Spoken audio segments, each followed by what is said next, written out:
ndayibona hayi yathi ndiliva apha ndabe sendifuna uba ndigrenge. Okay. Hayi ayinophinda indisokolisa apho. Kanti Qha enye into endiyibonile eve yasokolisa umbebe umbebe ngoku ngoba siba from ndawuba kulandele usekika nangasona so what it is because it require kaloku remember apha ne there will be that research. 2 weeks will be made aware and okay, there's that agreement. Maybe they will inform the other senior weeks. Yeah, that's what it is, because the report must come early.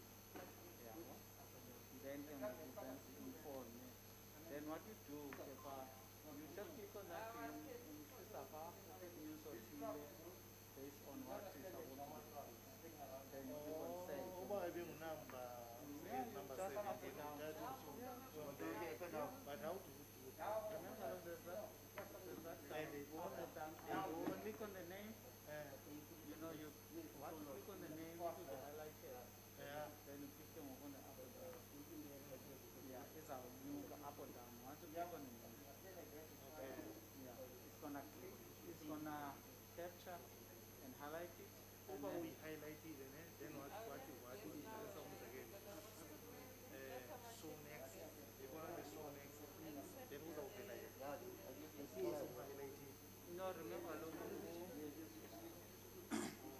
the up and down, you are doing it before. It's got nothing to do with Lucheta.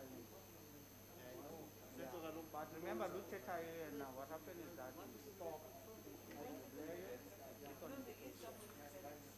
That's what happened with the speakers below. You click on stop, you click on next, and then I think you click on start. Yeah, show next. Then you stop again. So when it comes to this game of we are this is about some people down the line. Remember down the line, you click on that name of the highlighter, then you click on the up or down. Is up or down? You get exactly where it's supposed to be. You know, I'm not the right height, but I can see the script. It's not affecting the how you do it quickly. Order news of news thing. Once the right people now look at it now, you send me. They like they land. Yeah, and you'll do the bold.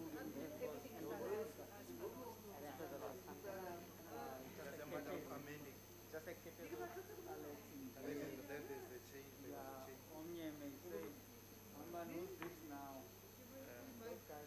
Yeah, but raise the obviously. You know, sometimes. Yeah. Otherwise, it's but even some of our guys, even our guys in masturbation, even here. Oh. Yeah, you load them. Making back for now.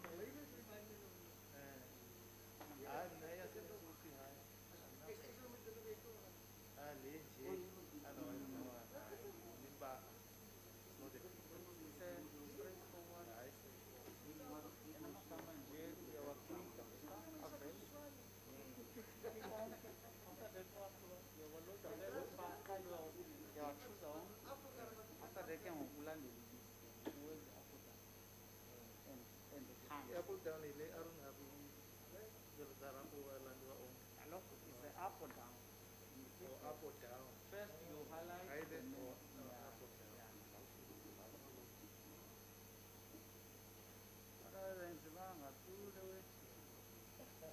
Yeah. Papa ikan bang. Apa nih?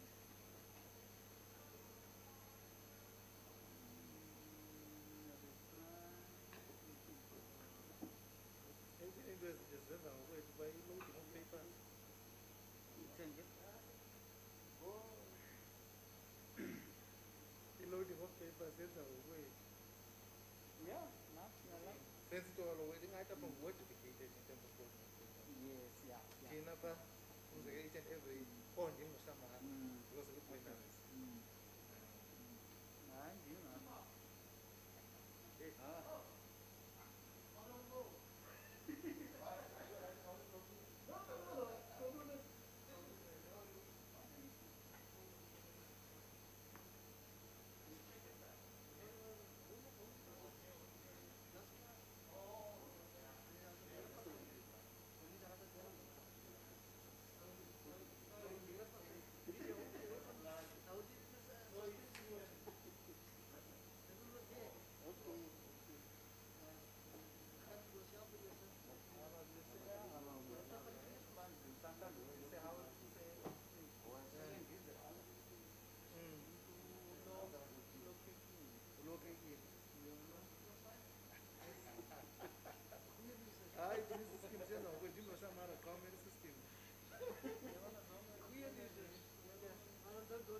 Hayi thina sina ngokwethu zonke izinto. Hayi, aba balapha umntu aphumela WhatsApp ndithini ngoku? Axakene nethi. Yho, Hayi ngojonga nje la maphepha akhona na. iswalo idlala nini? Just to confirm. Ayipostponwanga laa game yethu neSwara? Antsho yona. Oh, you andazi. Kaloku thina sidlalile izolo. Dlalile izolo thina sawini. Umvala bamsaphi kakade? Umvala ngothini?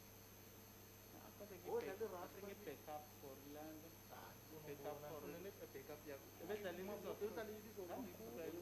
Ngiyibukele laa game. Bamkhupha and bathe bazomkhupha. Ebedlala Yabonakala igame. No, ebedlala lapho singajali. Okay. Ebedlala lapho singajali. Para ka sa strike ulit. Striker. Midfield. Defending midfielder. Defend. Oh. Striker la Chevy Highlands Park edlala la Road. So la mntu lo. Umntu othini lo? Why suka mabunda bemiyekile? Ushuka, Why suka bemiyekile? Because usuka ukhulu. Sayibulala isanjani la? I'm telling you. Yes, Pingo. Just this week. Asazi man lesi. Sometimes substitutions are From day one, they've been number one. From day one. They've been number one from day one. They've been number one, but ngizofuna uyijonge wena Brahim. I-substitutions zabo sometimes ziyabhakela. Yebo? I didn't watch them. But now bayayitshintsha at least uyabona nabo abantu abebedlala kakade. But they always Like perform for the number of people. Yeah, like it's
Tanya.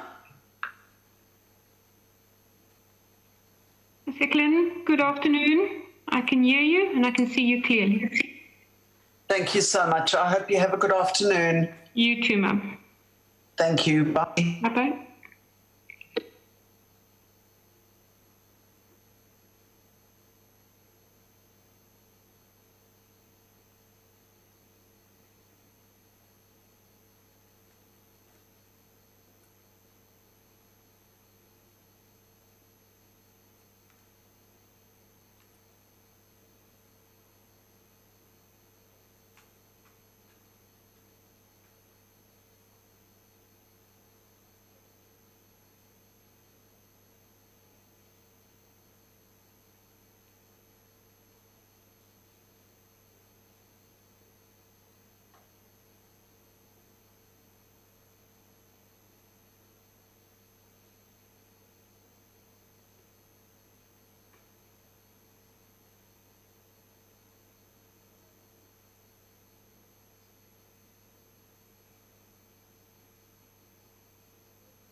niet te veel hande gebruiken.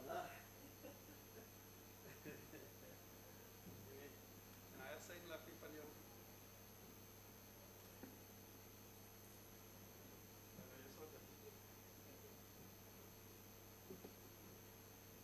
Nee, want hij is zijn in bakkabel het werking. Jullie moet gebruik, jullie moet zijn het aan.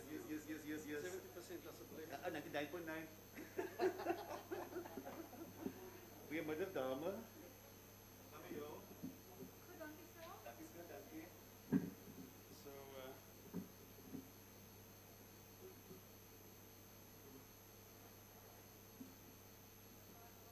So, ons ik kan vandaag hier staan en sê Ja. nee, sê soms kan vandaag hier staan en sê dat ek sien dat Ja. Yes. Yes, natuurlijk. Dat werkt. Johnson is een goede. Hey. mense dit nie maak afhaling se kan. Dis so. Ja.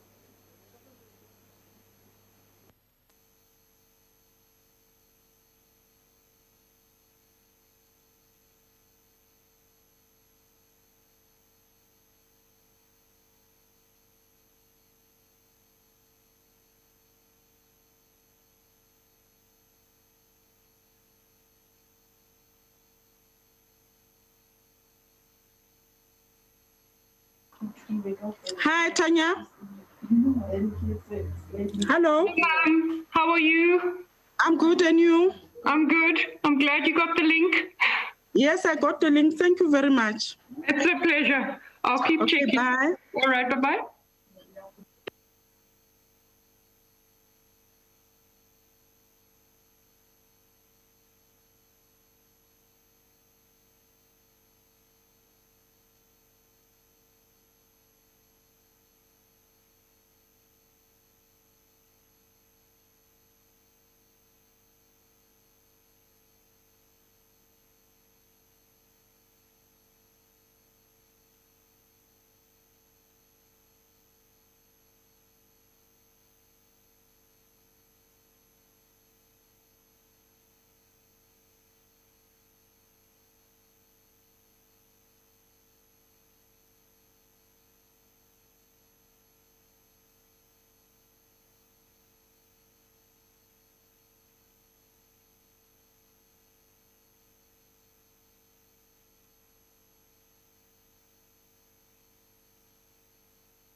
Ndaba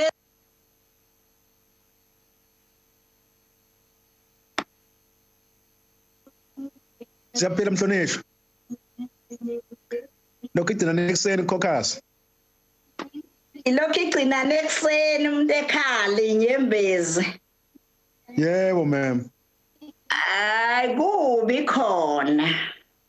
Yes. Kodwa ngoba siyehla ngizokuxoxela. Uzowehla mawana sofitana le ngoba ngizohla ngolesibili ekuseni mina man. Soficana le yebo. Yebo. Hayi. Kulungile baba. Ngiyathokoza mina. Hayi ningasitsheli. No. Hayi. Sikhuluma indaba kabanana sidla ubanana thina la. Sidla ubanana. Hayi uthini ngempela. Siusheba ngomoba. Asingeni. Sisheba ngomoba eya ku Banana Province. Don't have to worry. Sihlala kwele ngaferwa inkonyane elikamthaniya. Ndabezi. Uyazi udokotela ukuthi yini elingafelwa inkonyane? Yona inkonyane bayayazi lena ngoba weka amankonyane kulela kubole. Kukhona igolide nedayimani kuphela entabeni. Dokotela uyayazi yona inkonyane. Angazi kolite pe.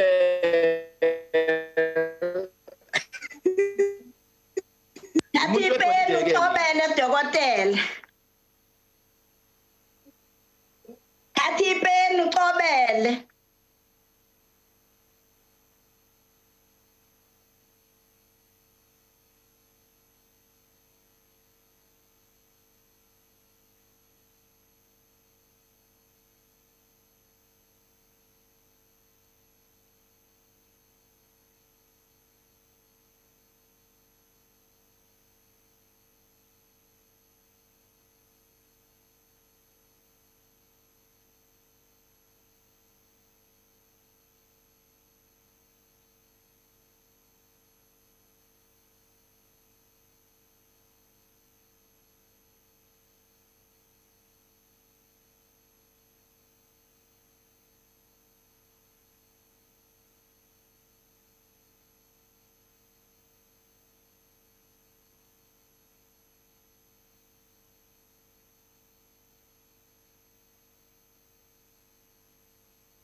Hi, Sam, can you hear me? Loud and clear, Mario. Okay, go to the one side. Thank you. Sam, testing one. Can you hear me? Testing All one, good, two. all good. Testing 1 2 1 2. Good. Thank you, Chief Whip. Sam, take it another one to the other side.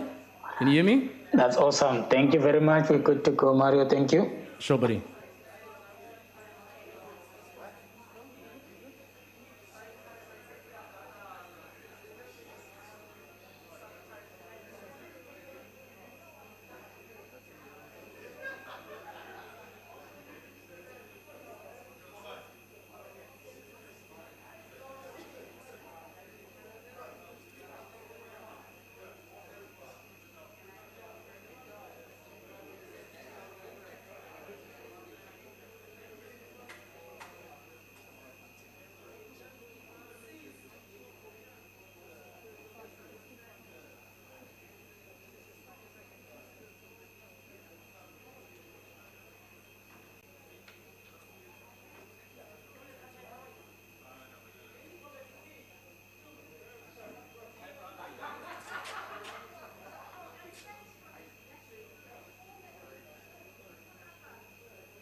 Thank you very much.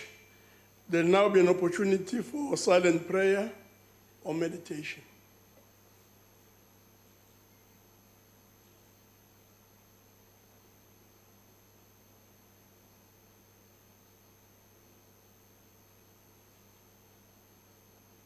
Please be seated.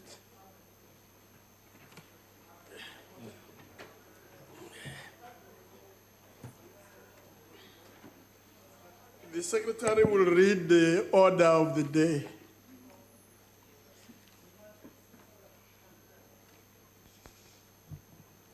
Reply by the President to the debate on the State of the Nation address. Honorable President.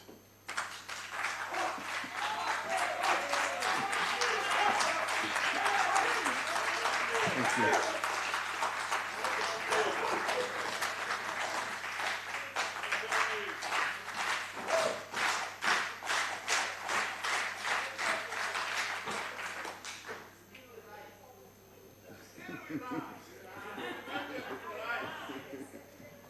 Thank you. Thank you so much. Cheers.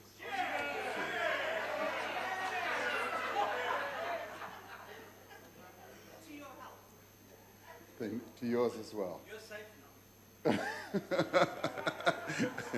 Oh, I see. Because I got a jab. I was testing it for the nation. And it's safe.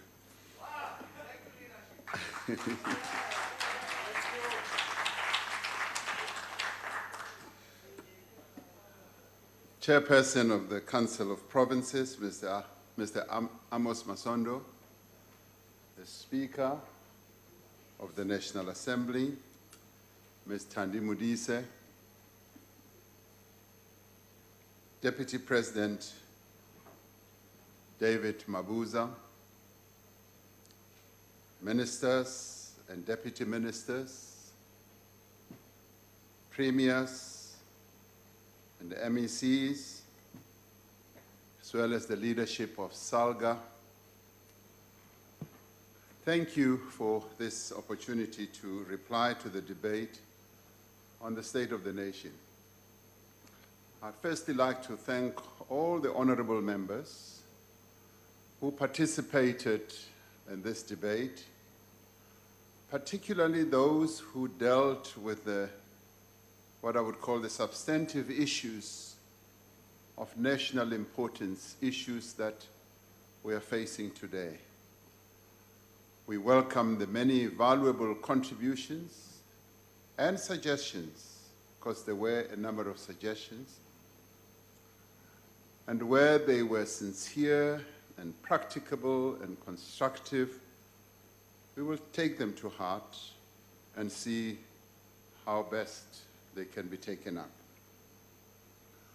We also welcome the criticism. Members of Parliament have all the right to criticize, and some of the criticisms were laced with insults, personal insults for that matter, which I think is really not warranted and called for. Because this is a house which our people take very seriously, where we should engage in a very serious manner on national issues.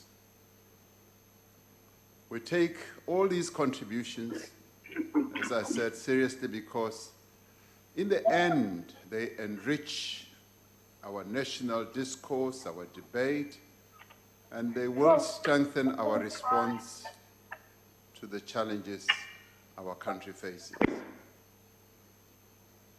11 months ago, when we declared a national state of disaster in response to the coronavirus pandemic, I said to the people of South Africa that we shall overcome. I said we shall overcome.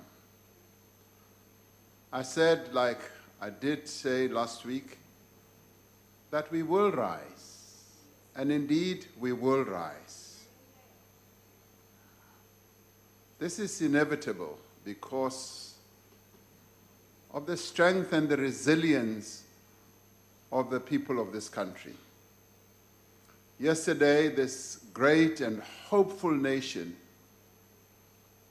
devastated by a deadly pandemic, lifted its head, straightened its back, and welcomed a new era in our fight against the pandemic.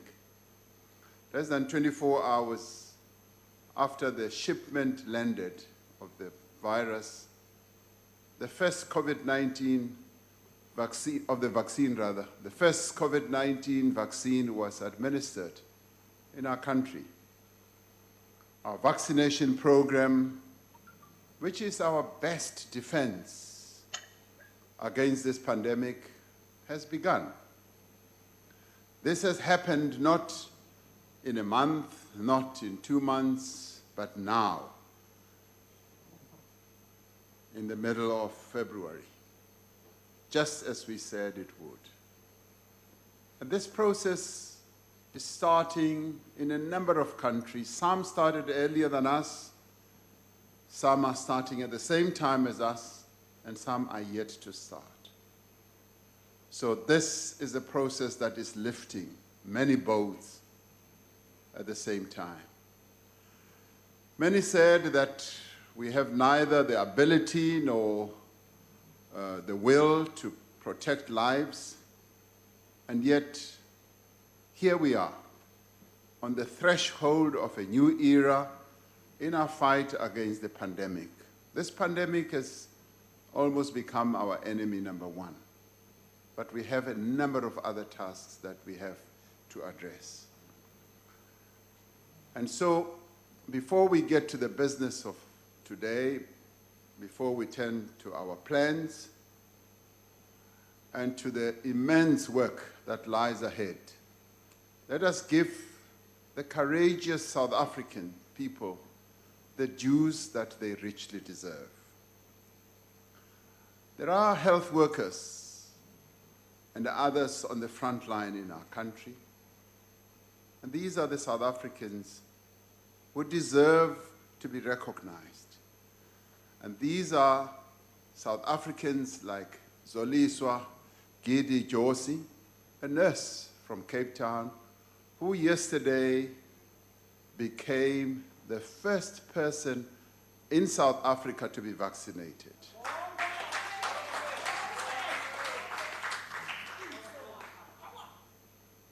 She, like many others, have been in the front line, willing to even sacrifice their own lives so that all of us could live. But there are many others, millions of our citizens, who, despite the difficulties this pandemic has imposed on them, never lost faith. They never lost faith in their country or in the commitment of this government to serve and protect the people of South Africa. And this government has protected the people of South Africa, whether we like it or not.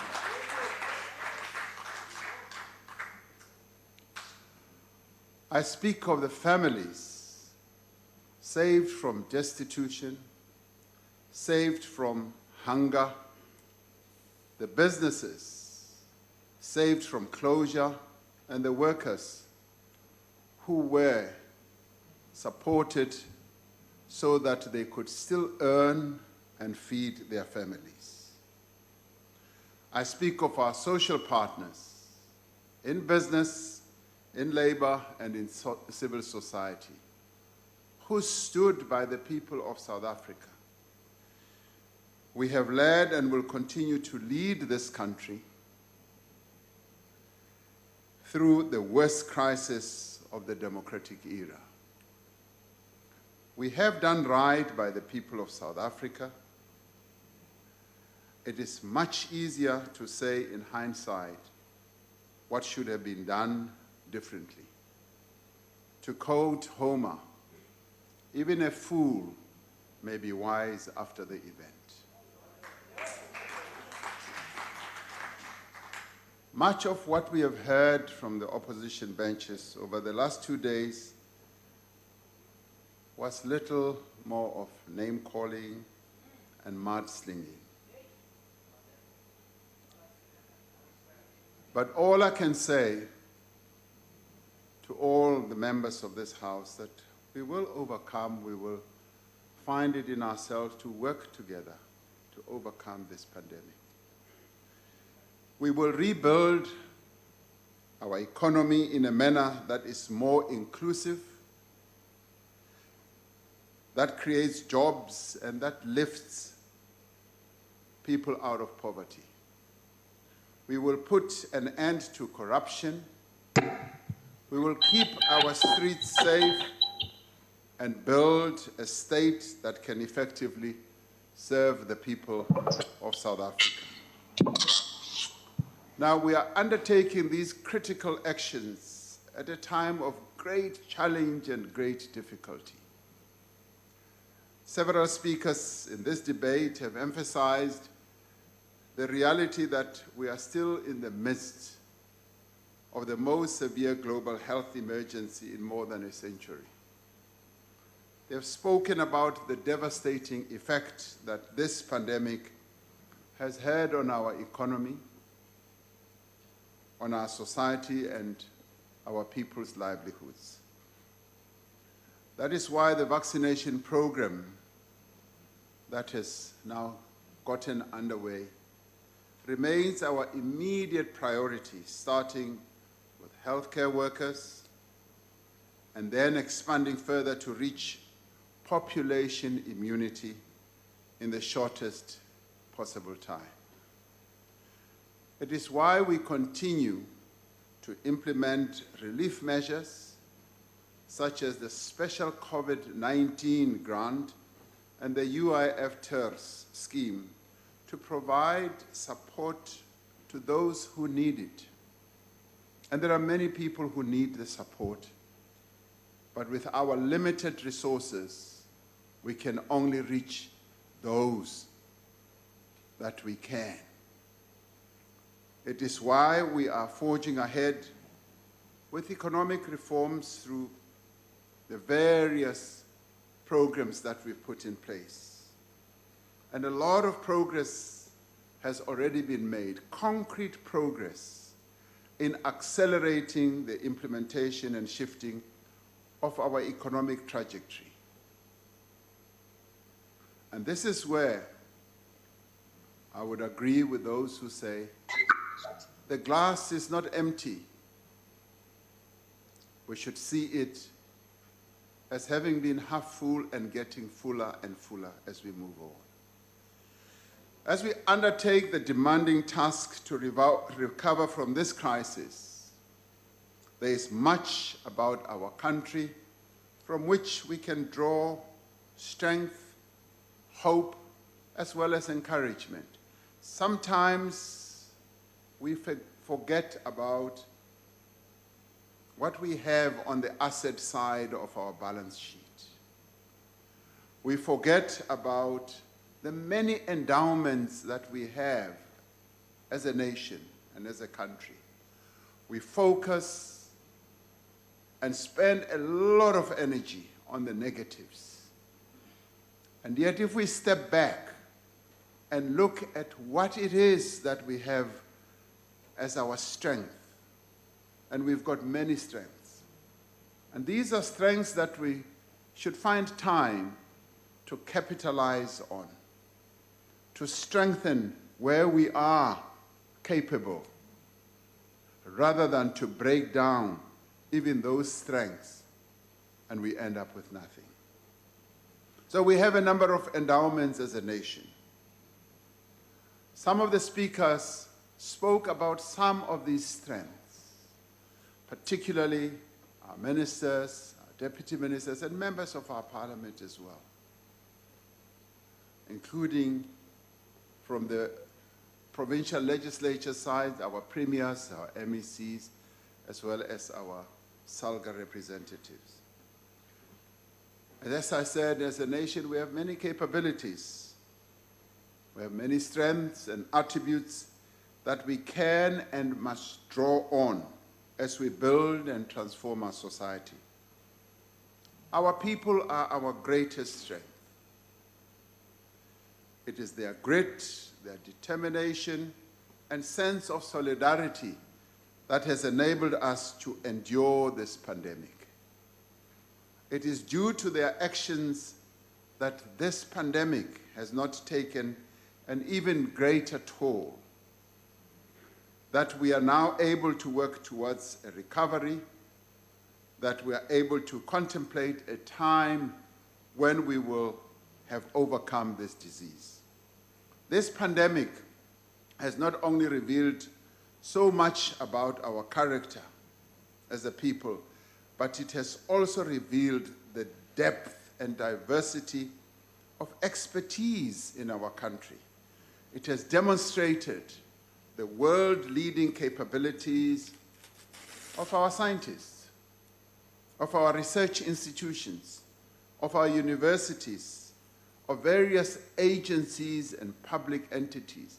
But it has also revealed the strength of some of our companies and a number of our own citizens at an individual level, at community level, at family level. As mentioned in this debate, South African scientists and engineers and manufacturers were able to design and produce personal protective equipment and thousands of medical ventilators within a matter of months to respond to a desperate need. A number of our producers for PPEs were even able to start selling on the platform that we set up at the African Union. And they sold to a number of countries on our continent.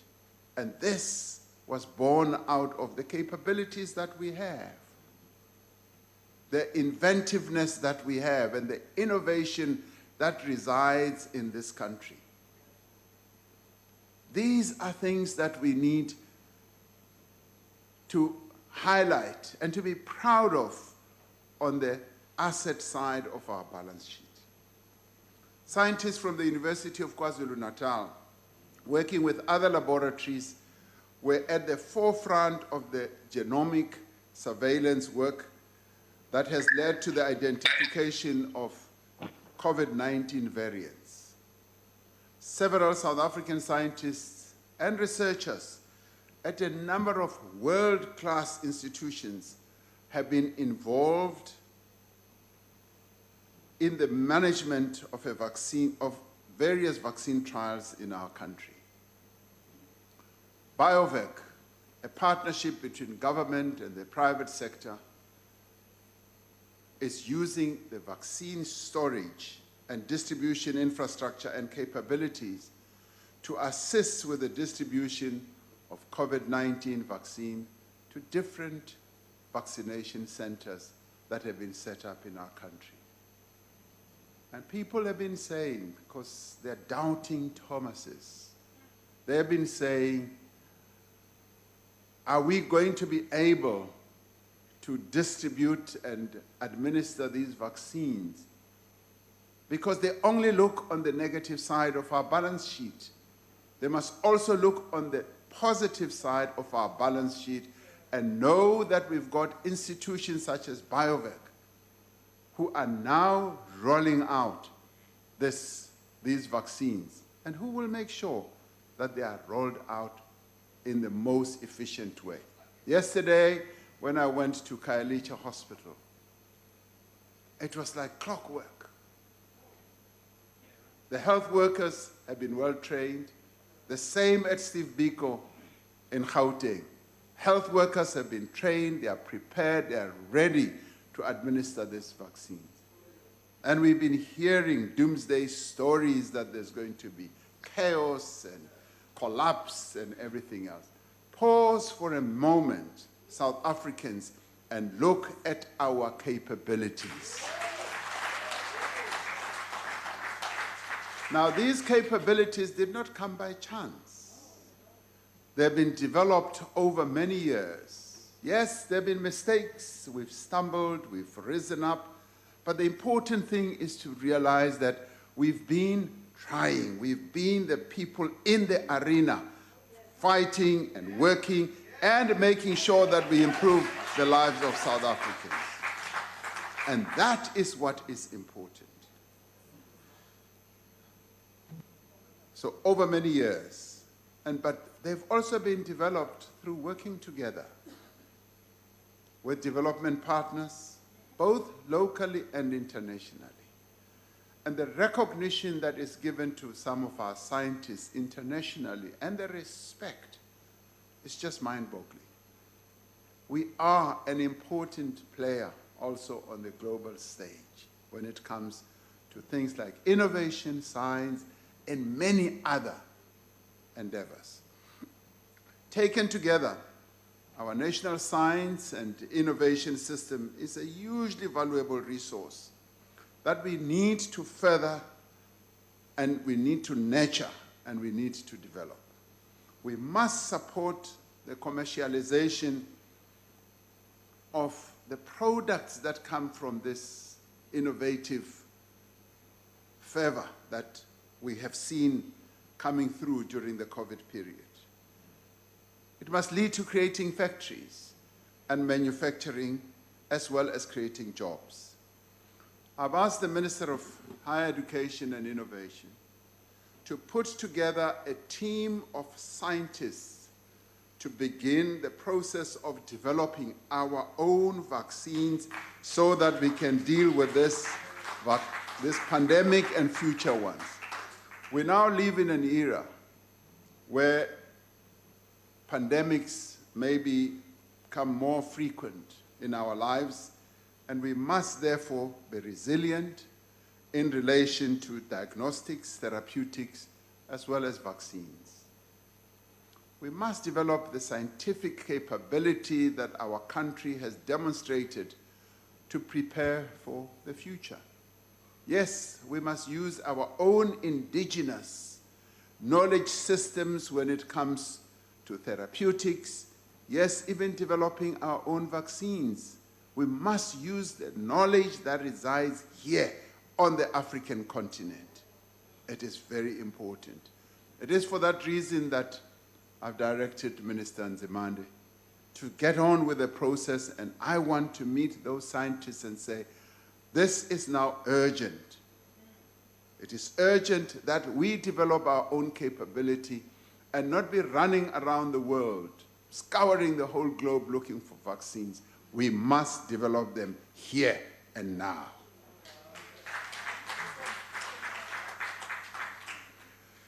The success of our economy starts with the investment we need to make in our people, and especially our young people. South Africa is a young nation with a youthful population. Too many young people are disillusioned, they are frustrated, and unsure of where to go for support. But our young people are also resilient. In just under a week's time, the matric results for 2020 will be released. This is a most remarkable group of learners who were determined to learn and to study under the most difficult conditions.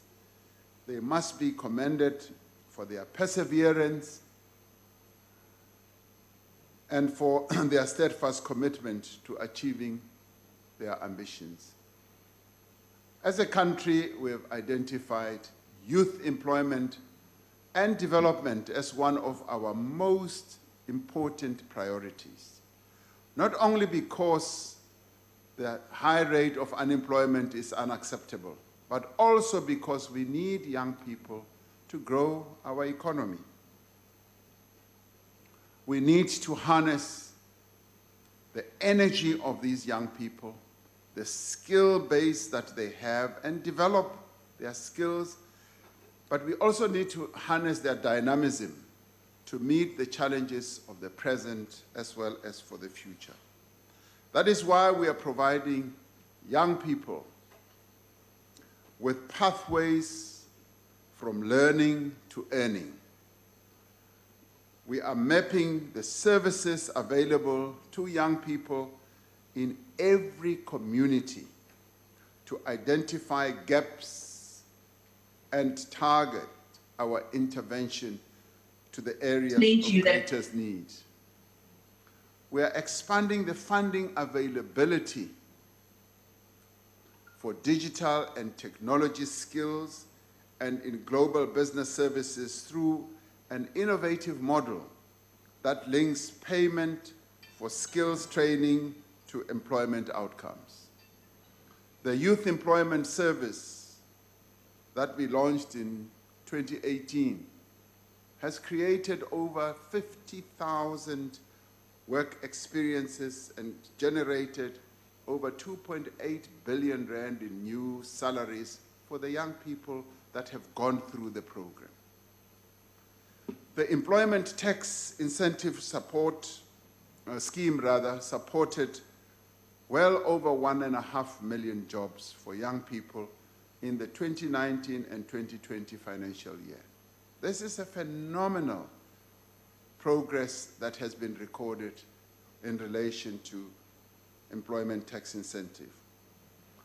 The foundation for all these efforts is laid in the early years of a young person's life.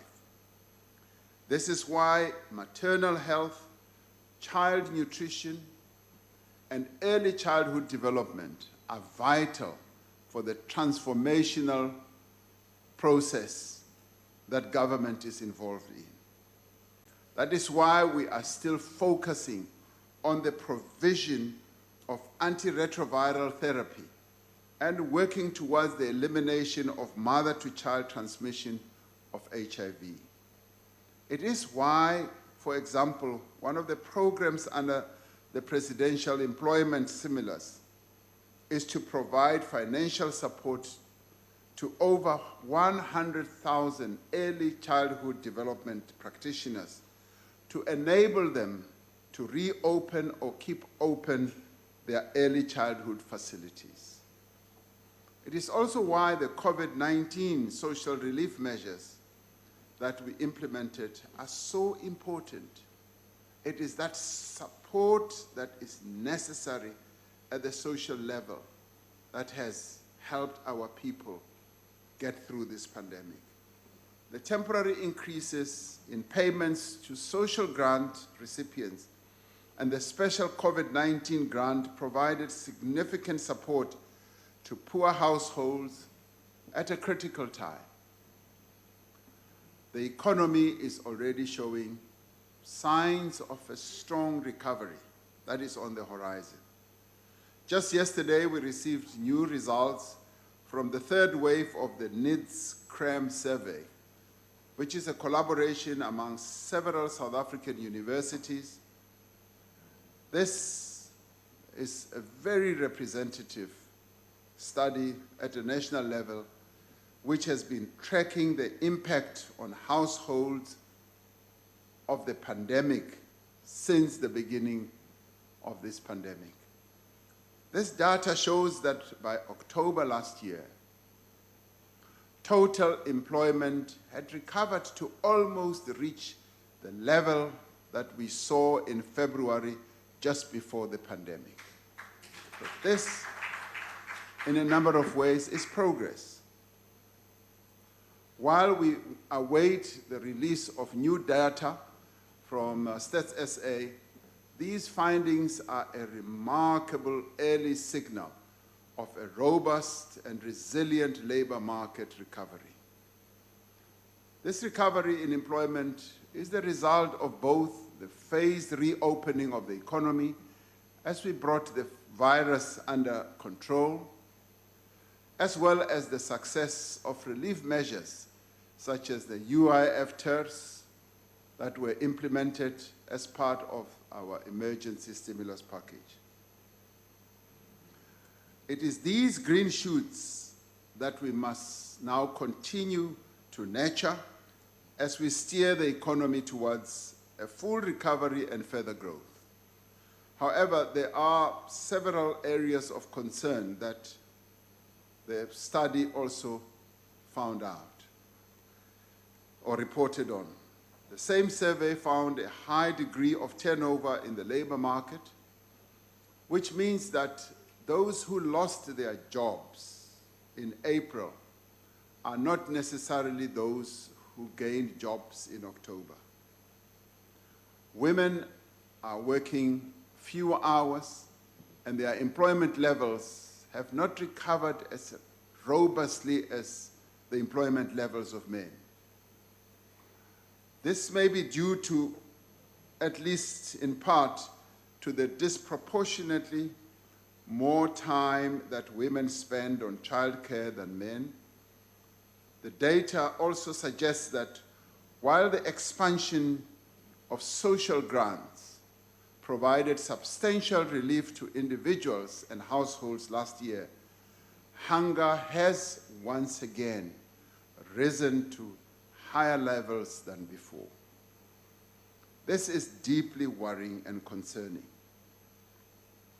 It is evidence of an uneven recovery which risks leaving the most vulnerable behind. It also demonstrates the need to maintain some of the extraordinary relief measures that we put in place and to accelerate our livelihoods, supports, and employment programs. It also highlights the need to move with the greatest speed to restore our most effective social support programs to full operation, such as the school feeding schemes.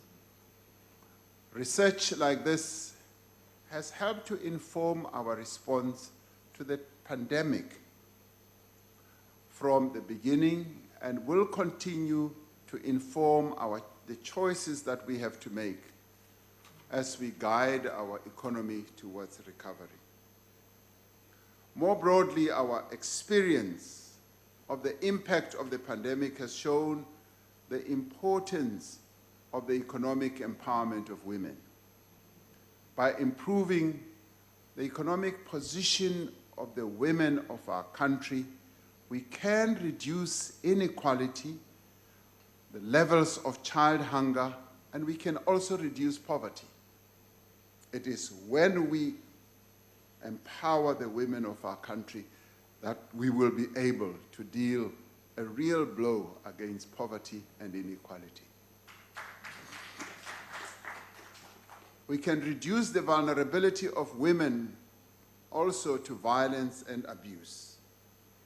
And we will be harnessing the talents and energies of 50% of our population more effectively to drive growth and transformation. As government, we are working to give effect to our decision to direct at least 40% of public procurement to women-led and women-owned businesses.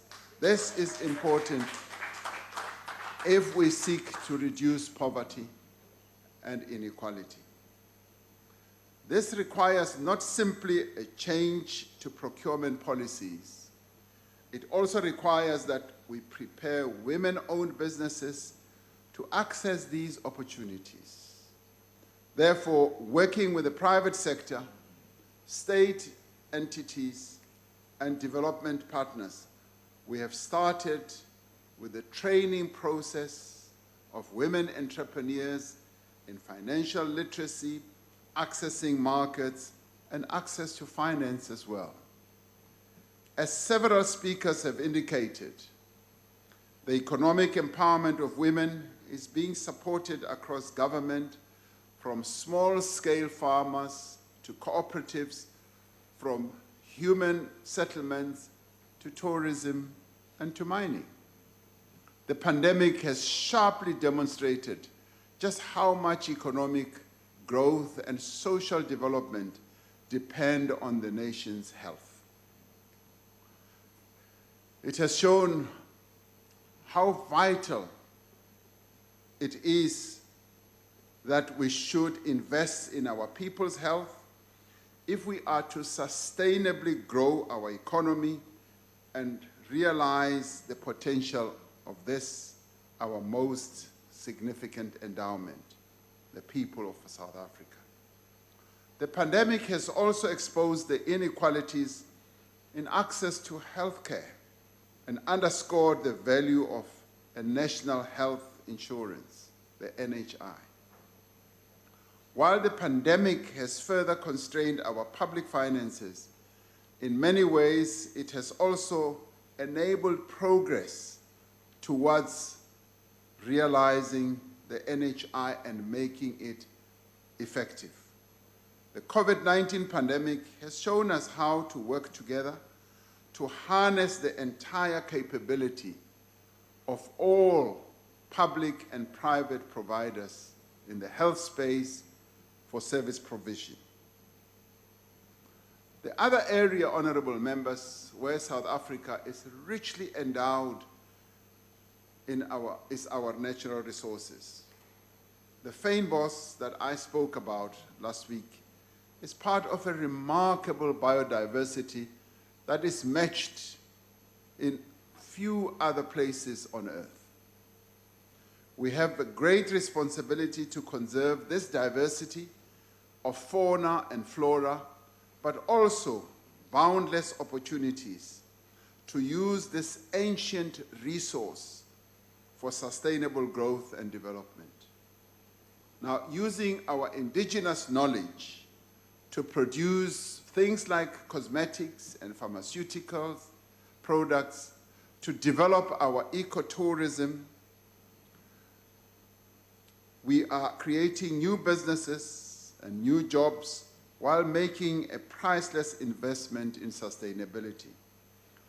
Now, our country is a country of great agricultural promise as well. We are a producer and exporter of a wide variety of agricultural products. Our agricultural products are sought in many parts of the world. The investment we are making in agriculture and agro-processing will enable us to fully realize the potential of this great renewable resource. But to be successful, we need to align agricultural development with an effective and accelerated land redistribution program. It is when people have land that we will be able to realize this great dream that we have. We should not, as some honorable members do, see a trade-off between land reform and agricultural output. The two must be complementary and they must be mutually reinforcing. And we must use our own experience, not seek to import experiences from elsewhere. We must use our own lived experience here in South Africa to resolve the land question. Providing more land to many South Africans, along with the means to productively work the land, is not only about correcting a past wrong. It is also about building a prosperous and a more inclusive future. A future that includes everyone and not only some, as has happened so many times in our past. The wealth that lies beneath our soil has been central to our country's economy for nearly 150 years. However, this wealth has not been equally shared amongst the people of South Africa. It's only been shared by some, and it's also only being shared by some who are not even in South Africa but elsewhere. However, this wealth belongs to the people of South Africa. We have extensive reserves of some of the most valuable minerals and extensive mining expertise in South Africa. Mining was one of the sectors of our economy that recovered significantly following the easing of domestic and global lockdown restrictions. We are working with the industry to promote renewed investment through a conducive policy and regulatory framework. This includes efforts to reduce current timeframes for mining, prospecting, water, and environmental licenses. Yes, investors have complained that it takes far too long for them to get their permits and their licenses. And I've said to colleagues that we now need to inject great urgency to all this. To encourage the expansion of the industry, the Department of Mineral Resources and Energy has drafted an exploration program implementation plan. South Africa's natural beauty, its long coastline, its developed infrastructure, and its rich cultural diversity have made it a destination of choice for travelers from various parts of the world. Much as we are a distant destination for some parts of the world, it has still succeeded in being a choice destination. We are mindful that for our international tourism arrival numbers to reach pre-COVID periods, or levels rather, the vaccine rollout and adoption of biosecurity standards remains critical. The e-visa regime that we've sought to implement remains one of the key enablers for tourism recovery in our country. Domestic tourism remains the pillar of the recovery of the sector, and we are encouraged by collaborative efforts by all stakeholders to grow this market, this domestic market, in an effort to save businesses and jobs in the tourism sector. Now, tourism has been a resilient sector over decades, and even during the pandemic, with the work that we are doing now, we are confident that the sector will survive, it will revive, and it will grow again. Among our most valuable natural resources, as we build a new economy, are also the most plentiful: the sun and the wind. That is why our Integrated Resource Plan 2019 envisages a substantial increase in the contribution that renewable energy makes to our country's energy supply. It is why Eskom is expanding and strengthening the transmission grid to facilitate the connection of renewable energy by participating itself in the building of renewable energy generation capacity. Now, those who've been saying Eskom must enter this market, Eskom is in the process of doing precisely that. It has the depth of knowledge, it has the depth of capability, and we would like it to play in that market. Apart from reducing the country's carbon emissions and ensuring substantial water savings, our renewable energy program presents great opportunity to boost local manufacturing and job creation. Another of our natural endowments is our location and our geography. We are exploiting this through our special economic zones, using them to strengthen our industrialization drive and bring development to local areas. Now, if you look at how other economies that have now become big economies have grown, they started industrializing their economies through special economic zones. Now, our own Kucha SEZ now has a mature portfolio with one large anchor investor, and the Tshwane Auto SEZ has a major company driving the localization of components in the area. The Dube Trade Port is located at a key logistics hub that is well positioned to decrease the time taken to deliver a product to global markets.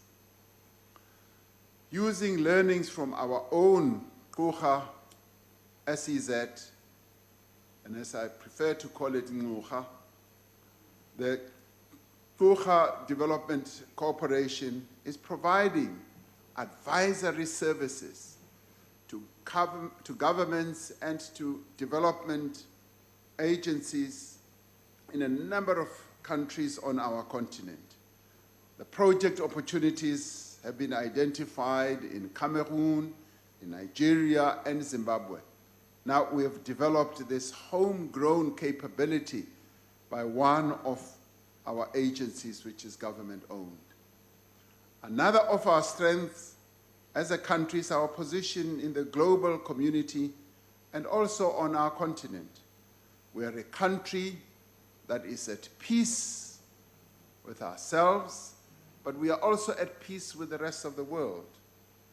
Over the past year, South Africa has been hard at work towards promotion of the African agenda during its chairship of the African Union.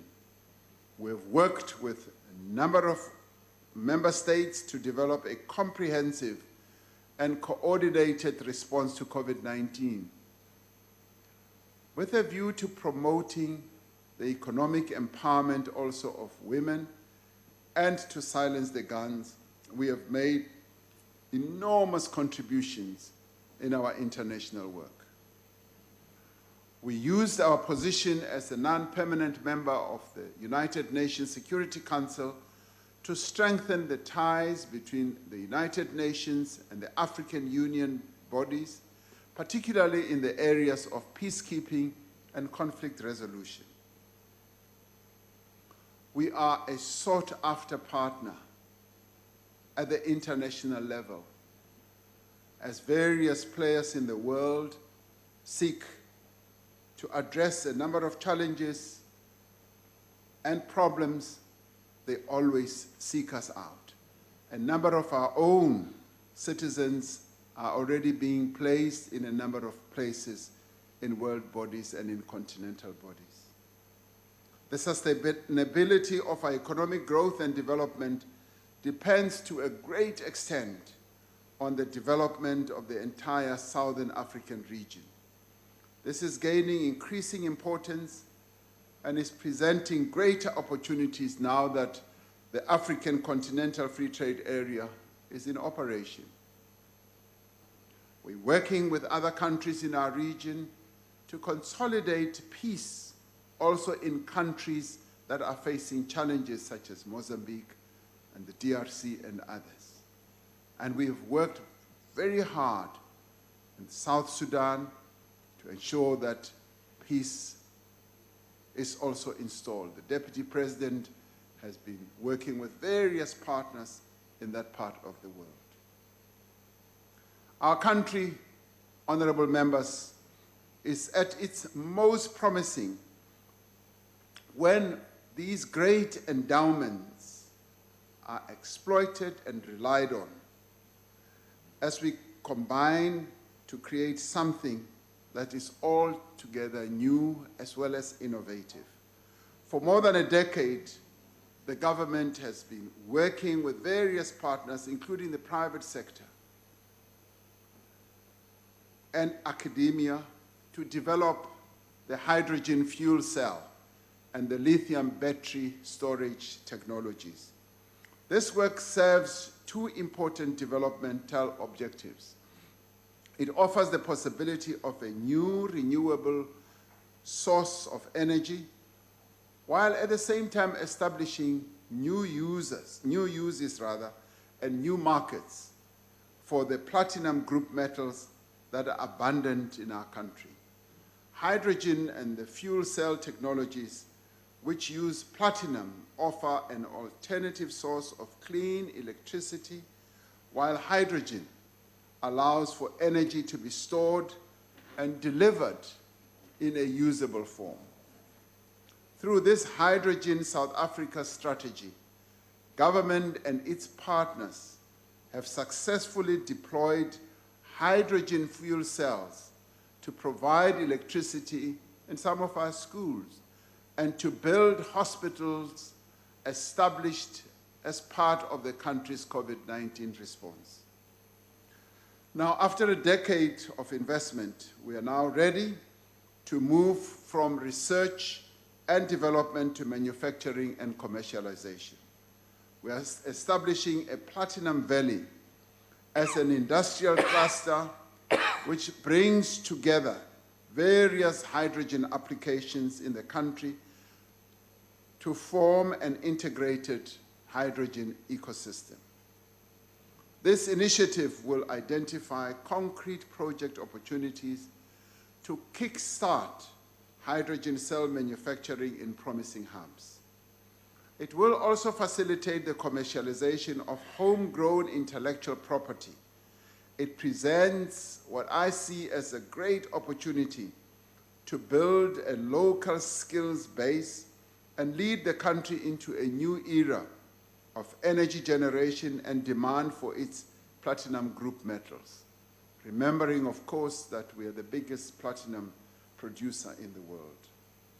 Now, through this initiative, South African skills, technology, and expertise is being used to extract greater economic value in the form of new jobs, industrial development, and cleaner energy from a mineral that the country has in substantial quantities. We will develop measures that should be taken to ensure that innovators are supported in the local innovation and research as we move further with the production. And government will also be one of the uptakers. This is just one example of the boundless potential that exists in our country to build a new economy of the future. And this stands in our good stead on the balance sheet side on the positive asset side of our balance sheet. As several speakers in the debate noted, we do need to work with greater urgency and at greater scale to address the challenges that we face. That is why the State of the Nation address focus on progress and not promises. And those who extracted promises and promises and promises maybe read it otherwise. But we focus on the progress that we've been making. And discerning critics, when looking more closely at what we were reporting here, have been able to say, yes, progress is being made. There are green shoots. We never said that we are going to do everything all at one go.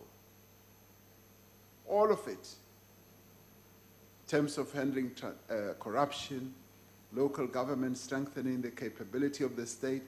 These are processes that I've often said we all need to work together to achieve. Our country has been in a difficult situation for a number of years. And I've invited all of us that we should work together. There is just no other way. And yes, I do welcome some of the suggestions that were made, including from bills that people want to propose and what have you. That's fine.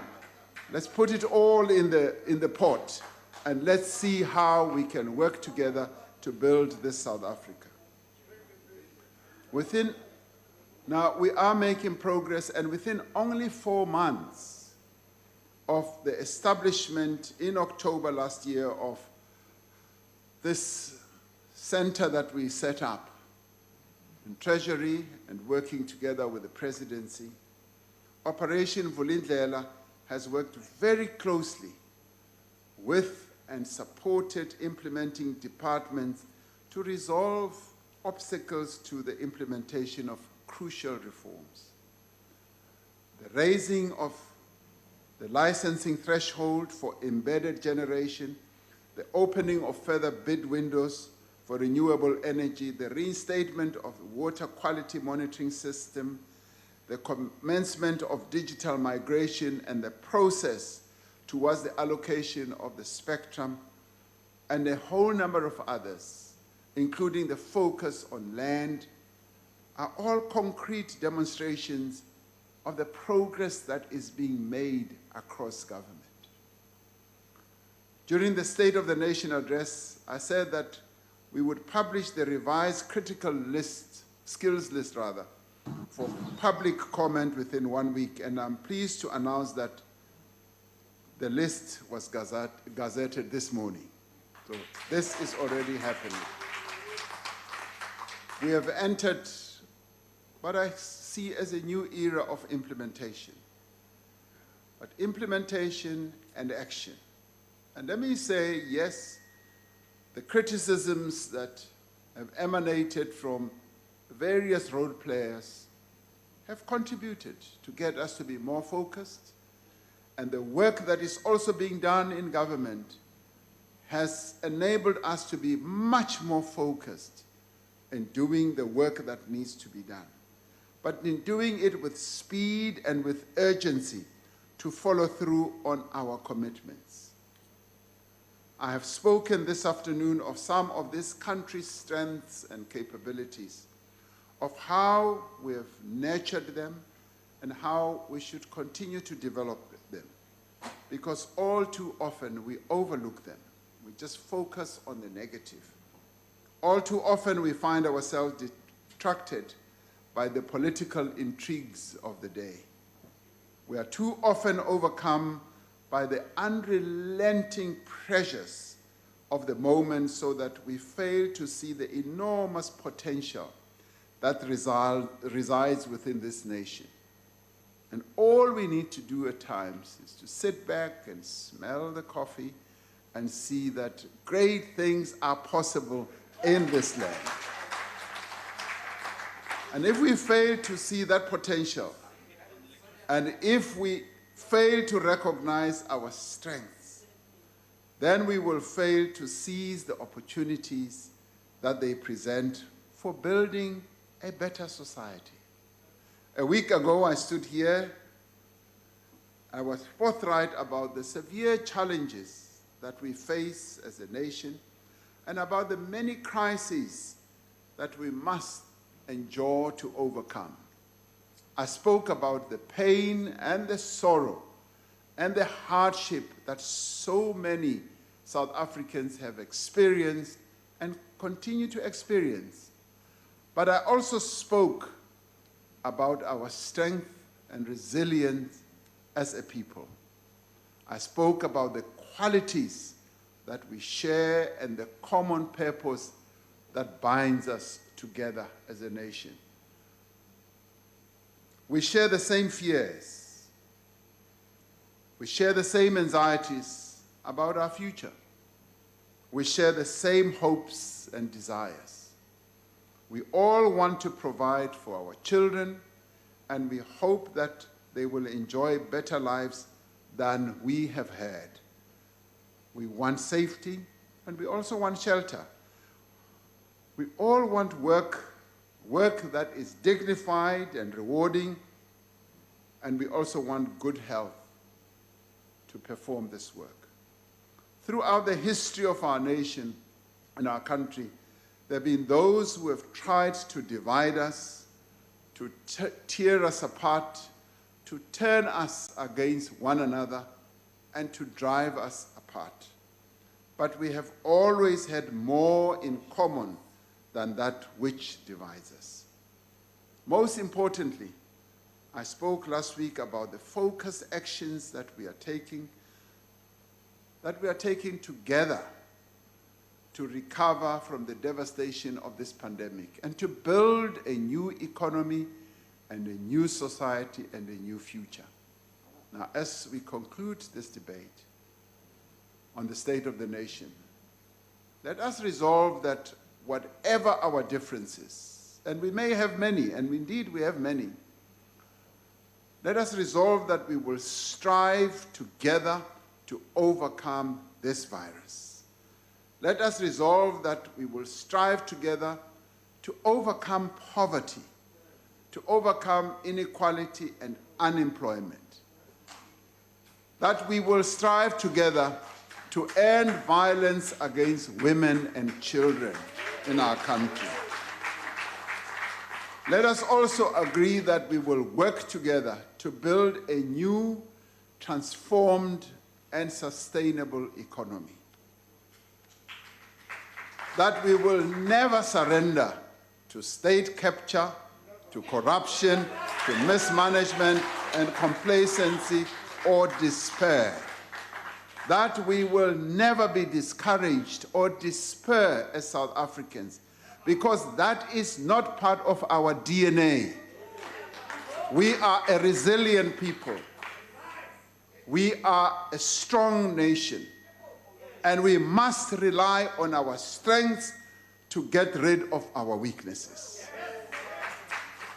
We must also resolve that we will place the South African child at the center of all the efforts that we make. And we must also resolve that we will get the work done. And I can assure you that after this debate, I'm much more invigorated, I'm much more empowered, and I will even work harder for the people of South Africa. And I would say, like the Fynbos after the fire, we will rise. I thank you.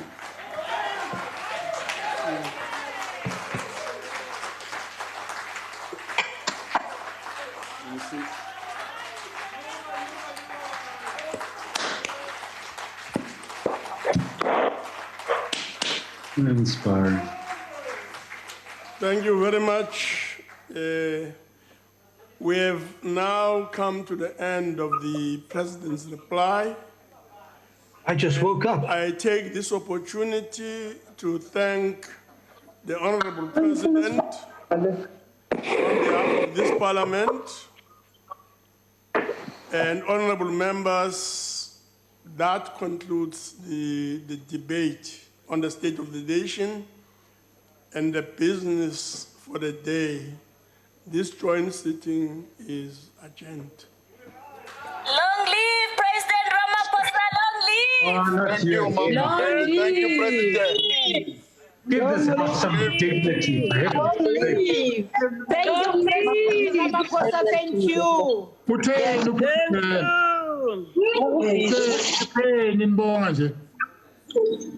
Is it over? I've woken up. Usolo. Uzwile nawe.